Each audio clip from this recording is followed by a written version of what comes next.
Nella Chiesa non esiste il fai da te, non esistono battitori liberi. Quante volte Papa Benedetto ha descritto la Chiesa come un noi ecclesiale. Talvolta capita di sentire qualcuno dire io credo in Dio, credo in Gesù, ma la Chiesa non mi interessa. Quante volte abbiamo sentito questo? Questo non va.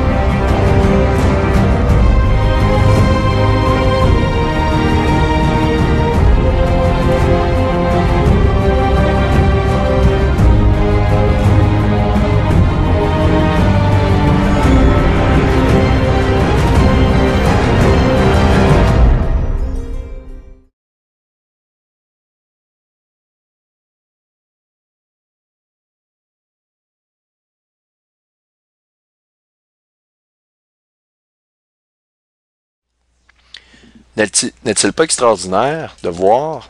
Et je vis l'une de ses têtes blessées comme blessée à mort, mais sa blessure mortelle fut guérie, donc c'est comme le phénix, comme je vous ai expliqué. Le livre de Daniel, lui, dit que les ailes de l'aigle du lion, donc, vont être arrachées, ça correspond aux États-Unis d'Amérique détruits. Le chapitre 51 et 50 de Jérémie nous parle de la Babylone des derniers jours, détruite par des grandes puissances venant du nord, du septentrion. Quelles sont les grandes puissances du Nord, physiquement sur Terre? C'est la Russie. Si on prend les États-Unis d'Amérique, vous tracez une ligne droite, vous arrivez directement au cœur de la Russie. Alors, avec ce qui se passe actuellement, là, au moment où je fais ça, il y a eu des attaques, des explosions d'une troisième usine en Russie et d'une autre aussi en Chine. Et j'ai vu des photos de ça, ça semble vraiment à l'utilisation d'une arme. C'est bientôt, c'est une déclaration de guerre. La Chine a commencé à faire une attaque économique pour détruire le dollar américain. Je veux dire, tout est vivant dans les prophéties bibliques actuellement. Et puis, écoutez, prenez du discernement sur ce que je vous dis, vous l'acceptez, vous l'acceptez pas. Bref, je vous lance le message, vous faites ce que vous voulez. Puis, je suis désolé si je parle vite, j'ai beaucoup de matériel à donner et j'ai énormément d'enthousiasme, à vous donner ces informations-là. Alors, si on revient, n'est-il pas extraordinaire de découvrir que la première entente intérimaire pour intégrer l'Iran dans le groupe du P5+1 s'est conclue le 24 novembre 2013, au moment où la comète Ison s'apprêtait à produire le Phénix. Ici, voici un extrait de l'article. Au 24 novembre 2013, une entente intérimaire a été atteinte dans les pays du P5+1 qui correspondent, comme je vous dis, aux 7 têtes de la bête de l'Apocalypse, avec l'Iran à Genève, en Suisse. OK? Et ils attendent une entente finale d'ici les 6 mois, ou plutôt ils vont geler les ententes pour 6 mois pour reprendre, si vous voulez, les négociations. Alors, donc, on parle de discussions économiques, d'enlever les sanctions économiques sur l'Iran, etc., etc., etc. Je vais vous montrer que l'entente a été bel et bien signée à un moment très précis dans le temps. Donc, on voyait ici le Phénix, c'était le 28-29 novembre, lorsque Ison a créé un Phénix dans les cieux. Maintenant, là, je vais rentrer dans les détails pour vous expliquer les 4 ailes. Vous savez, la bête léopard, elle a 4 têtes sur le dos et aussi 4 ailes. Eh bien, voici la racine profonde des 4 ailes et vous allez vraiment être renversé par l'information extraordinaire de ce que je vais vous montrer. Non seulement ça va relier les 7 têtes, vous allez voir l'origine de la mythologie d'Hercule, et souvent dans la mythologie d'Hercule, beaucoup d'auteurs se sont mélangés. On dit l'hydre avait 5 têtes, il y en a qui disent 6, 7. Bref, la réponse réelle, c'est 7 têtes.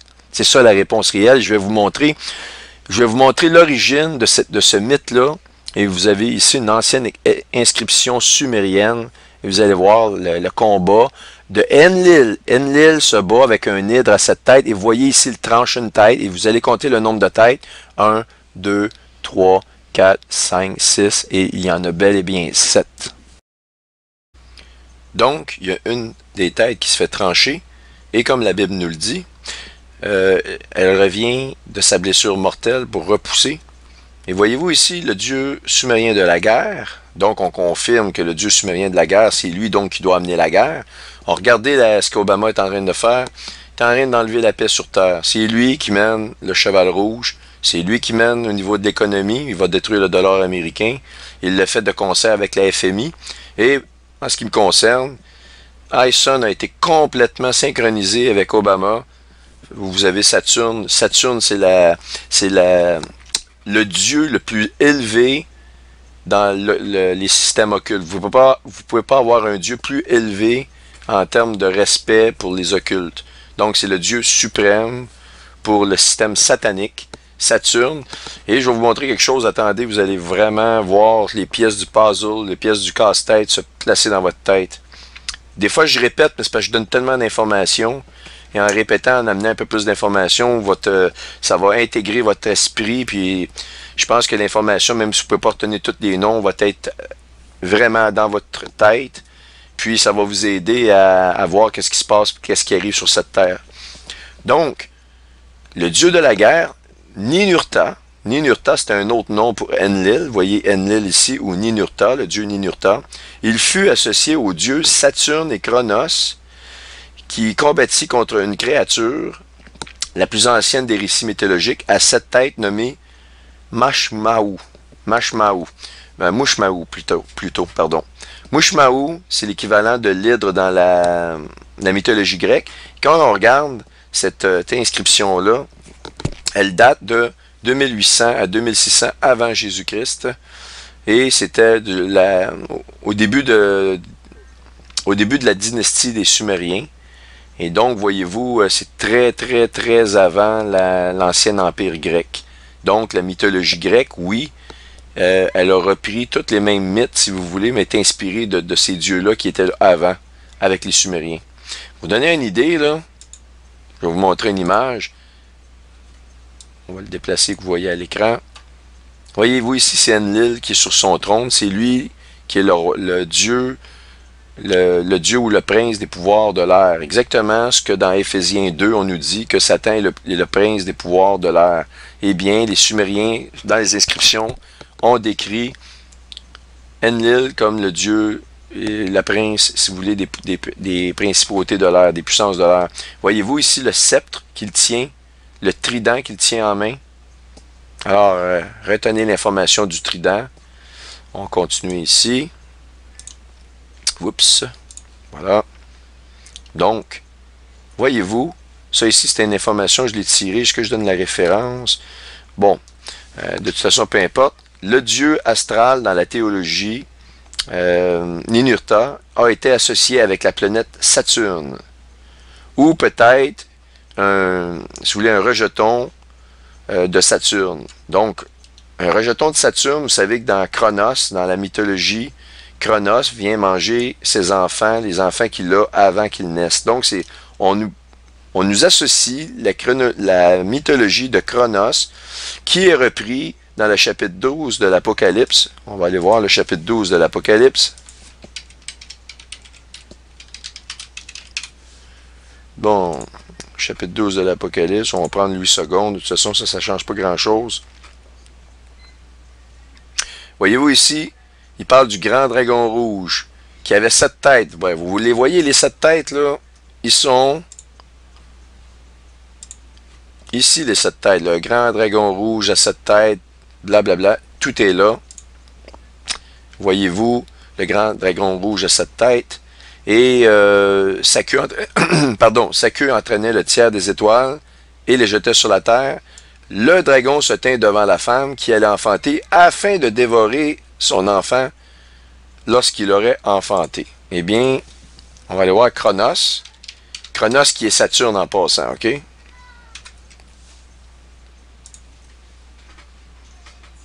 Bon, Cronos. Et voyez-vous ici une image de Cronos. Je la mets dans le mille. On voit ici, il dévore ses enfants avant qu'il naît. Vous avez la succession d'Uranos, le mythe de Cronos, tout est ici. Gaïa. Cronos appartient à la première génération des dieux. OK. Et attendez un peu.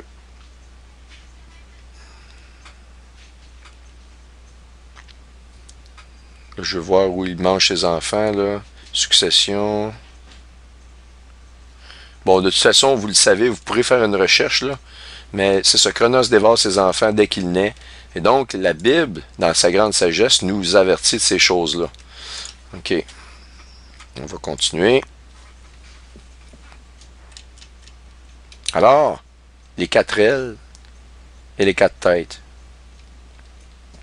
Maintenant, vous savez, les 4 têtes, on les a bien expliquées. Les 4 ailes maintenant, de la bête en forme de léopard.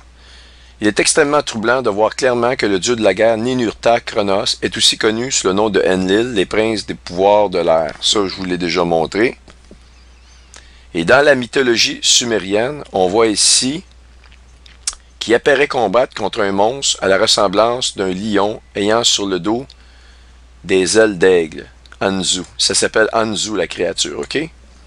Alors ici, vous voyez dans Éphésiens 2, versets 1 et 2, « Vous étiez morts par vos offenses et par vos péchés, dans lesquels vous marchiez autrefois selon les trains de ce monde, selon le prince de la puissance de l'air, de l'esprit qui agit maintenant dans les fils de la rébellion. » Alors, mythologie sumérienne, le combat et victoire de Ninurta, qui est Enlil, avec ses tridents contre Enzu, le lion aux ailes d'aigle. Ah, wow! La bête de la mythologie ou la bête des derniers jours, on nous parle d'une bête, un lion dans lequel il y a 2 ailes d'aigle qui sont arrachées. Je vous ai montré le lion, l'Angleterre, les 2 ailes d'aigle, les États-Unis.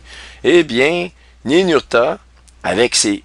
Combien d'ailes vous comptez? 1 aile, 2 ailes, 3 ailes, 4 ailes. Je pense qu'on est capable de bien compter, hein, c'est assez facile. Ninurta ou Enlil combat avec ses tridents. Le lion avec les 2 ailes d'aigle. Wow! Écoutez, tout ça qui est inscrit dans les anciens, dans les anciennes pierres sumériennes, qui datent des Sumériens, c'est l'origine des premiers dieux qui sont descendus sur Terre, qui sont des anges déchus. Et Tom Horn a fait une très très bonne dissertation là-dessus et a expliqué que je crois qu'ils arrivaient à partir du mont Hermon, les premiers anges déchus. Et les caractéristiques du mont Hermon sur la Terre ont un rapport direct avec ce qui s'est passé à Roswell, l'incident de Roswell, avec la soucoupe volante qui est tombée. Tous les coordonnées ont des chiffres qui sont des multiples, des chiffres occultes, on peut parler de pi, les chiffres anciens. Et les coordonnées se regroupent avec le mont Hermon, et ce sont les premiers dieux qui sont arrivés. Et vous voyez, on a des inscriptions ici. Et un détail rendant gloire à la précision étonnante des Saintes Écritures se retrouve directement sur cet ancien animal, mais lequel, ben là on voit les 4 ailes, parce que la Bible me dit que la bête en forme de léopard a 4 têtes. Ça, je vous l'ai montré, ils ont signé ensemble. Et ça inclut l'Ukraine et la France, la Russie et l'Angleterre. Pas l'Angleterre, mais l'Allemagne qui est le léopard. Donc, ce sont les 4 têtes. Mais les 4 ailes, on les voit ici. Et non seulement ça, mais en plus de ça, après cela, j'ai regardé, et voici, un autre était semblable à un léopard. Il avait 4 ailes, comme un oiseau. Cet animal avait 4 têtes, et la domination lui fut donnée. Eh bien, les 4 ailes, on les voit ici. Le symbole de Ninurta, c'est le trident. Et Ninurta qui combattit Enzu avec ses tridents. Et regardez l'Ukraine, eh bien, le symbole, eh bien, je vous le donne ici, c'est un trident. Vous savez, le vol qui est disparu, le vol, je me rappelle plus de son numéro, peu importe, qui est disparu l'année passée, il y avait un symbole de trident dessus. Et il y a eu plusieurs symboles de trident, il y a eu plusieurs articles qui ont sorti. Eh bien, ça a été le début des problèmes en Ukraine. Écoutez, il y a quelque chose de surnaturel qui se produit. Nous sommes dans les derniers jours. Ces prophéties-là sont vivantes et même très avancées. Et en Ukraine, c'est à la veille de repartir. Là. Les nations sont actuellement comme dans les douleurs de l'enfantement. J'ai quelque chose aussi que je vais vous montrer à propos des douleurs de l'enfantement. La tétrade présente a été distancé dans un certain nombre de jours qui nous parle des douleurs de l'enfantement. Et les douleurs de l'enfantement, selon la tétrade actuelle, la femme doit accoucher le 28 septembre cette année. Donc le lendemain, l'enfant est là. Le 29 septembre, il va avoir un enfant. Les os ont crevé et c'est, je vais vous montrer ça là, dans un chapitre qui vient. Alors, voyez-vous les 4 têtes, je vous en ai parlé. L'Allemagne, la Russie, la France, l'Ukraine. La France et l'Ukraine sont 2 têtes nouvelles qui sont caractéristiques uniques du léopard. Et la Russie et l'Allemagne comme telles, c'est déjà des têtes qui faisaient partie des 7. Et donc, ce sont des détails très stupéfiants qu'on voit et qui nous ramènent toujours, encore une fois, qui donnent gloire à la parole de Dieu. Et vous comprenez que la parole de Dieu, il n'y a rien de religieux. Le fait que les gens croient que la Bible, c'est quelque chose de religieux, ça les éloigne de vouloir y toucher. Aussitôt que vous parlez du mot Bible, ils pensent religion, secte.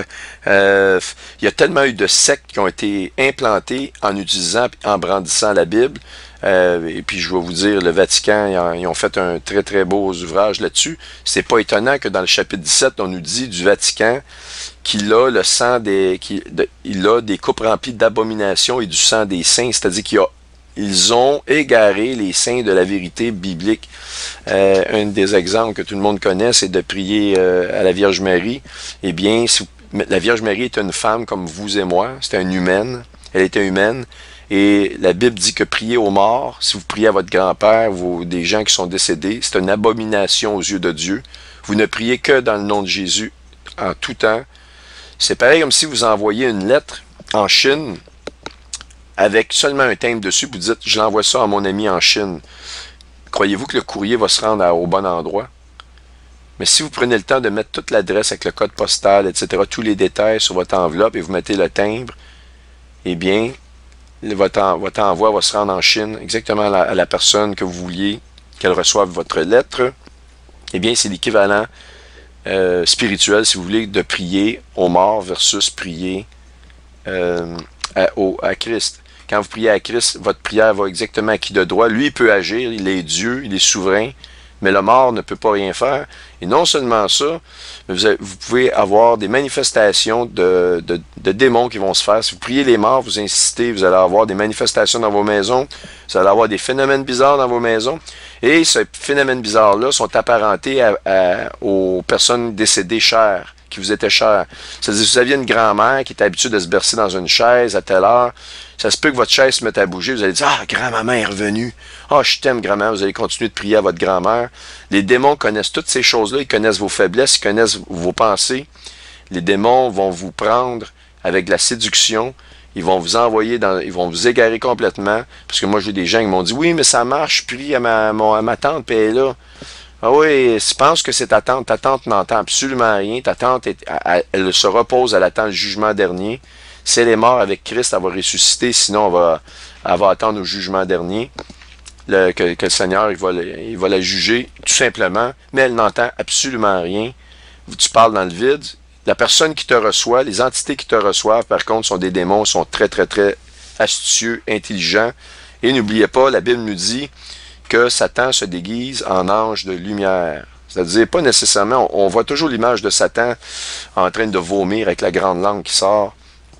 Et puis la tête qui fait 3 tours, eh bien, sachez que les démons utilisent la séduction, que ce soit dans la pornographie, la séduction est partout, l'argent, le pouvoir de l'argent. Actuellement, les divorces sont en explosion et on dit quasiment à ces femmes-là et ces hommes-là qui se divorcent, ben oui, tu vas te refaire une vie, c'est normal, tes enfants vont être heureux, c'est un bon temps à passer. Alors que le noyau familial devrait être la chose la plus importante, pas devrait, c'est la chose la plus importante. Mais nos valeurs sont complètement perverties. On est dans une société qui est complètement effritée et les sociétés secrètes ont travaillé pendant des années et des années à la destruction des familles, que ce soit par le fait des surchargés au niveau des taxes, que les familles soient égorgées, que le couple vive des pressions éventuellement qui font que le couple se perd et les enfants sont laissés à eux-mêmes dans un système scolaire qui, bon, essaie de faire ce qu'il peut, mais ils ont enlevé tous les enseignements bibliques, tout a été enlevé. Au moins, les jeunes auraient la chance de pouvoir décider, ben oui, ça a de l'allure, non, ça n'a pas d'allure, si c'était bien enseigné aussi. Il y a plusieurs façons d'enseigner, mais si vous enseignez des choses qui sont erronées, si je vous prends un manuel d'électricité pour un électricien, puis je commence à lui dire que le positif c'est le négatif, et le négatif c'est le positif, même si j'ai le livre en main, je dis pas ce qui est écrit dans le livre, vous êtes d'accord? Donc l'électricien lui apprend, s'il va pas lire par lui-même dans le livre, pour contredire le professeur, il va se faire prendre. Eh bien, le Vatican, il se donne une autorité et les gens font confiance et suivent et ne lisent pas la Bible. La plupart des catholiques ne lisent pas la Bible. Et là, je ne critique pas le catholique, mais je critique le système, le Vatican. Le catholique, moi j'étais catholique avant, puis par contre, il y a des choses que je trouvais qui n'avaient pas d'allure, et j'ai découvert pourquoi. Baptiser, par contre, un bébé, on dit des chrétiens évangéliques qui sont des gens qui endoctrinent. Premièrement, la définition du mot endoctrine. Endoctriner, ça veut dire donner une méthodologie de travail. Exemple, l'ingénierie inversée, c'en est une méthodologie. Ça ne veut pas dire de rendre la personne complètement inapte à réfléchir. Non, non, c'est de donner une méthodologie de travail. Mais les sociétés secrètes ont changé cette définition-là très subtilement, et l'endoctrinement, ils emmènent ça dans le religieux, de telle sorte que le vrai chrétien soit complètement piégé. On peut le traiter d'endoctriner, parce que vous savez que Dieu n'a pas deux façons de voir. Si Dieu est Dieu, il n'y a qu'une seule vérité, il n'y a pas trois chemins à la vérité, il n'y a pas trois sortes de vérité pour un même cas. Il n'y en a rien qu'une seule. Il y a une seule version des faits. Ben Dieu, il est comme ça, il n'y a pas deux façons de penser, il y en a une, il est immuable, ne changera pas, il était pareil hier, il est pareil aujourd'hui, il va être pareil demain. L'idée de Dieu n'a pas changé. Je me suis fait dire par des gens, ah, la Bible, c'est dépassé, il y a quelque chose de mieux que ça. Non, non, si tu penses... Puis ces gens-là me disaient qu'ils croyaient dans la Bible. Oui, mais il faut que tu lises d'autres choses. Ah oui? Quoi, Dieu? Ah oui, ok, le Dieu parfait que tu reconnais, dans le fond, il faut qu'il évolue, parce qu'il n'était pas nécessairement parfait, donc il continue d'évoluer. Vous voyez, toutes ces affaires-là vous démontrent que ce n'est pas le vrai Dieu. On parle de... Je vous fais référence ici à ceux qui sont les maîtres, qui suivent les maîtres d'ascension. Moi, je n'ai connu un, puis il me disait qu'il parlait à Dieu, la Bible, tout ça. À un moment donné, je disais, hey, c'était un frère. Quand il a commencé à me parler des maîtres d'ascension, j'ai dit, ouf. Puis là, il m'a dit, oui, oui, mais il y a quelque chose de mieux que la Bible. Faut que tu te modernises. Ah, oui, oui, oui, Dieu va se moderniser. Dieu connaît déjà toute la fin, il connaît le futur. Pas besoin de se moderniser, il ne vit pas dans le temps, il sait déjà tout ce qui va se passer. Il nous en a envoyé sa parole, et sa parole, c'est pour ça qu'elle s'accomplit. Il ne vit pas dans le temps. Dieu est omniprésent, c'est-à-dire qu'il est complètement en dehors du temps. Bon, donc ici, on va se permettre de rentrer un petit peu plus dans les détails concernant la bête léopard qui possède quatre têtes et 4 ailes, qui coïncide encore 100% à la prophétie biblique. Comme nous l'avons vu, la Bible confirme dans le chapitre 7 du livre de Daniel que la bête en forme de léopard possède 4 têtes, 4 ailes, et que nous avons précisément 4 ailes que nous avons précisément identifiées précédemment. OK? Mais il y a des détails additionnels que la Bible nous fournit à son sujet. Les voici. La bête que j'ai vue était semblable à un léopard. Ses pieds étaient comme ceux d'un ours, sa gueule comme celle d'un lion. Le dragon lui donna sa puissance et son trône et une grande autorité. Apocalypse 13, 2. Donc, le léopard possède 4 ailes et 4 têtes, que nous avons identifiées, mais il possède aussi des pattes d'ours et une gueule de lion.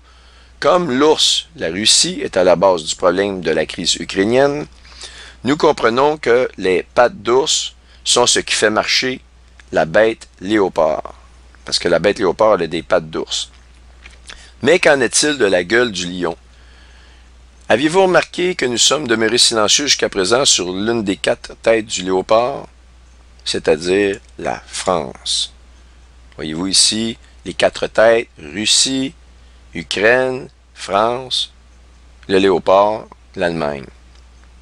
Donc, la France, on va y rentrer. Mais quel est le rapport entre la France et la gueule du lion, qui symbolise le Royaume-Uni? Regardez ce qui suit, la réponse se retrouve dans la mythologie celte, connue sous le nom de la Mabinogion. La définition, les Mabinogions, ou les 4 branches du Mabinogi, sont 4 récits médiévaux écrits en moyen gallois au début du 12e siècle et entre le 12e et le 14e siècle, okay? Qui font référence à la mythologie celtique de l'Antiquité et qui ont marqué l'histoire des débuts de l'Angleterre, soit le lion. Dans cette histoire, selon la mythologie, le dragon rouge se battit avec un dragon blanc envahisseur. Les cris douloureux du dragon blanc amenaient les femmes à avorter ainsi que les animaux et les plantes à devenir stériles et périr. Lude, alors roi de Grande-Bretagne, ou du Lion si vous voulez, alla voir son frère sage, le Félix de France, pour qu'il lui donne la solution au problème. Il lui dit de creuser une fosse au centre de la Grande-Bretagne et de la remplir avec de l'hydromel et de la couvrir avec un drap. Lude fit ce que son frère sage de la France lui avait dit de faire, et les dragons, burent l'hydromel et s'endormirent. Lude les emprisonna alors, toujours enveloppés dans le drap, dans la région de Snowdonia, qui se situe, écoutez bien ça, au nord de la région de Wales, au Royaume-Uni. Alors, le grand dragon rouge gallois qui représente la région de Wales au Royaume-Uni, on le voit ici, et vous ne serez pas étonné de voir que la famille royale, Prince William, la reine d'Angleterre, eh bien, leur coat of arms, on appelle ça leur... comment on dit ça en français déjà? Ah oui, c'est leur emblème et leur blason. Vous le savez, il y a un grand dragon rouge sur l'emblème de la famille royale en Angleterre. Et cette famille-là vient de la région de Wales. Et c'est pour ça, vous allez voir, actuellement, ils sont en train de signer, le prince William est en train de signer avec Obama.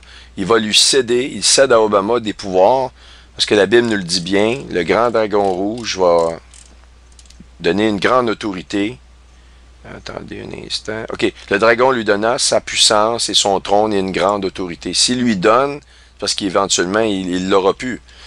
Et donc, le grand dragon rouge, ici qu'on voit ici, est représenté par la région de Wales, eh bien, fait partie de cette mythologie-là qui relie la France à l'Angleterre très intimement. Alors donc, le dragon de la bête de l'Apocalypse 13 correspond à deux entités bien précises dans la Bible, l'une étant le Royaume-Uni, ou la gueule du lion, l'Angleterre, qui fut l'Angleterre, pardon, qui joue un rôle silencieux mais primordial dans la crise ukrainienne, en donnant notamment le rôle de négociateur principal au léopard. Autrement dit, le Royaume-Uni est derrière ça, mais se tient tranquille et donne le rôle au léopard de s'occuper de toute cette affaire-là. Et on voit, c'est pour ça que le léopard, c'est la bête principale de la crise ukrainienne. Elle a les caractéristiques de toutes les quatre autres têtes, mais elle est de façon majoritaire leader dans cette négociation-là, comme on l'a vu dans l'actualité maintenant. Donc, le léopard, l'Allemagne, dans cette affaire, et l'autre étant la Chine, parce que le dragon, il y a un autre grand dragon rouge qui est associé à la Chine, ça on va y revoir, dont le symbole, comme je viens de vous dire, est un grand dragon rouge. Nous verrons très bientôt les détails précis concernant la Chine et son rôle important dans la montée de la bête de l'Apocalypse. Eh bien, au moment que j'ai écrit ces textes-là, il y a plus de 3 mois, eh bien, regardez ce qui se passe actuellement avec la Chine. Là, il y a eu des explosions en Chine, il y a quelque chose qui se passe en Chine. La Chine a commencé une guerre économique certaine avec les États-Unis. Et au moment où on se parle, il y a des bateaux de guerre qui sont au large de l'Alaska. C'est quelque chose qui est inhabituel avec la Chine. Et les tensions sont en train de monter entre Washington et la Chine. Le Royaume-Uni est derrière donc la situation en Ukraine, mais d'une manière silencieuse, comme je viens de vous dire. Donc c'est ça qu'on appelle la gueule du lion, pardon. Voyez-vous ici les nouvelles. Le gouvernement du Royaume-Uni maintient un rôle important dans la crise Ukraine-Russe. OK? Et ici, je vais vous lire cette partie-là. Donc, le Royaume-Uni est coupable de rester passivement de rester passif face à la crise ukrainienne et n'a pas été aussi actif ou visible qu'il aurait dû l'être. Mais je peux vous dire qu'il y a une très grande influence des Royaumes-Unis qui est là, même si c'est comme silencieux. Alors, vous voyez, ce n'est pas une des têtes parce qu'elle n'a pas signé, mais la bête léopard a quand même la gueule du lion, donc le lion est là. Le lion parle. La gueule du lion, quand vous avez une bouche, vous avez le pouvoir de parler. Donc, l'Angleterre dicte actuellement à l'Allemagne, qui est le léopard, certaines directions à suivre. Il n'est pas très je veux dire, surprenant de voir que la Russie a d'ailleurs menacé le Royaume-Uni très récemment de frappe nucléaire. Ils savent très bien qu'est-ce qui se passe.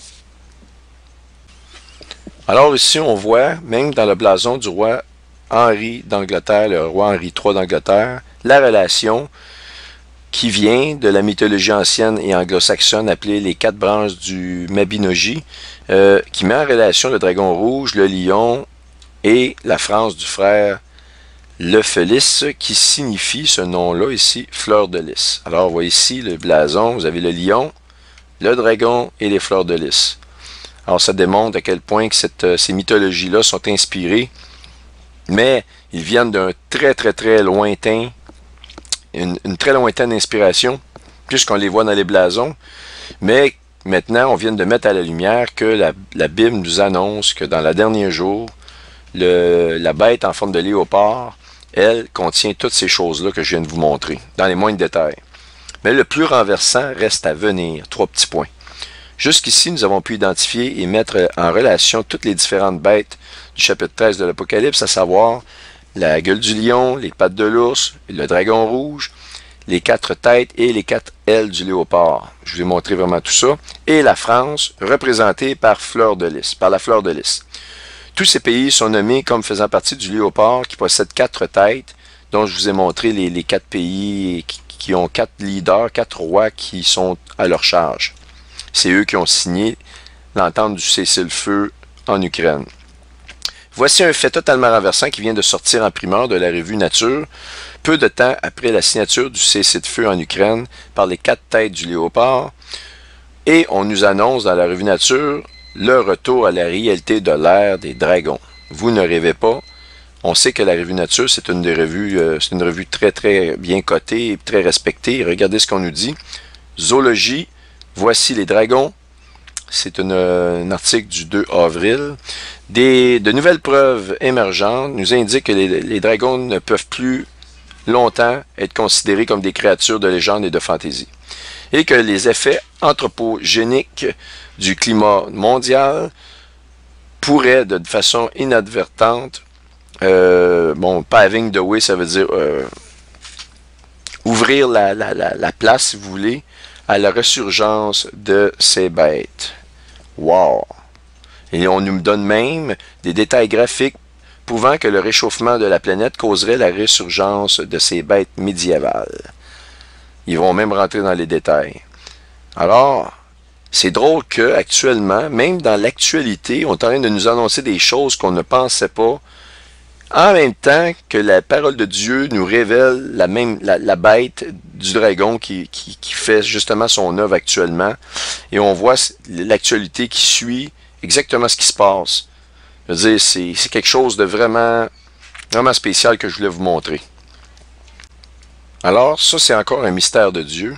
Sa parole est précise, sa parole nous fournit énormément de détails. On ne peut plus se tromper sur le temps dans lequel on vit, avec les détails que je vous donne, là, notamment. Puis, on peut voir que ces bêtes mythologiques-là se manifestent non seulement dans l'actualité, mais en plus, on nous annonce le retour physique, palpable de ces mêmes créatures-là, qui faisaient partie d'une mythologie, ou de ce qu'on avait appelé pendant toute notre vie, ou qu'on avait connu durant toute notre vie comme étant une mythologie, et pour nous, la mythologie, c'était des fables. Eh bien, semble-t-il que ce n'est pas le cas. Plus maintenant.